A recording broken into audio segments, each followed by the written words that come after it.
Bonjour, bonsoir, salut à tous, ici Rager, on se retrouve aujourd'hui pour la comparaison anime-manga de l'épisode 628 si je me trompe pas, et donc du coup je vais pas vous mentir, de toute façon, attendez, en cas si je me trompe, je changerai dans le titre.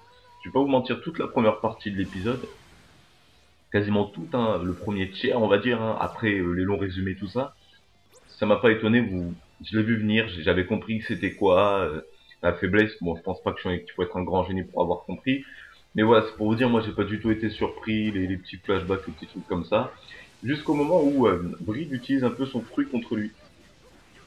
Je pensais, alors là quand j'ai vu ça, j'ai fait oh non, ils se sont gavés, pas parce que, comment dire, pas parce que je trouve que c'est super, mais parce que je me suis dit, ouais, le combat de Luffy contre Bride, elle est nulle à chier, une fois qu'ils se seraient retrouvés en face à face, mais ce petit truc, elle est rajouté, entre guillemets, de la difficulté. Donc du coup, j'étais là, j'étais en train de me dire, ah putain, j'ai hâte de voir la suite, j'ai hâte de voir le quatrième épisode, hein, parce qu'il faut savoir qu'en général, les hors-séries marchent par 5.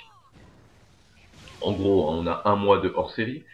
Et là, du coup, après la deuxième partie, quand le combat commence, entre guillemets, hein, puisque moi j'appelle pas ça un combat, j'étais déçu.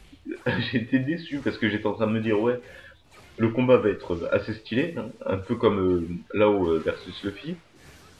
Je pensais qu'on allait avoir une réalisation comme ça, c'est-à-dire un Bride énervé qui détruit tout sur son passage face à un Luffy, un Dugong et un Lao qui sont en mode YOLO, entre guillemets.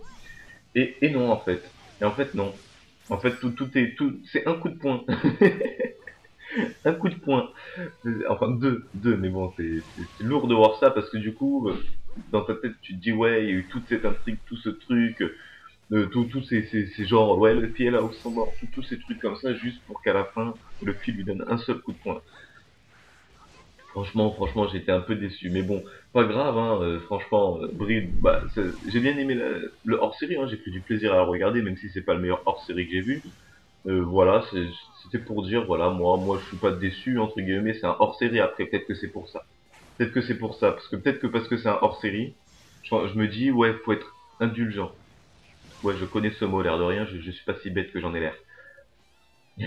Donc du coup, c'est pour ça que je l'ai apprécié, mais franchement, la fin, elle m'a un peu déçu. Je vous le cache pas. Bref. Ensuite, on reprend un peu, on retourne un peu dans la série originale. Hein. Là, c'est Terre à Terre l'esclave. Hein. Et donc, du coup, je peux vous dire, ceux qui regardent seulement l'anime, pour le prochain épisode, vous allez avoir du lourd. Je demande à ceux qui lisent les scans dans les commentaires de rien dire, pour laisser apprécier ceux qui suivent l'anime. Et donc voilà, j'ai pas grand chose à dire, hein, l'air de rien, hein, parce que il s'est pas passé grand chose.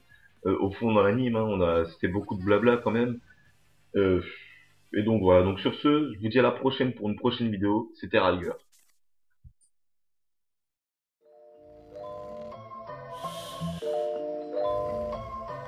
Je te vendurai, moi je suis ton marchand de sable.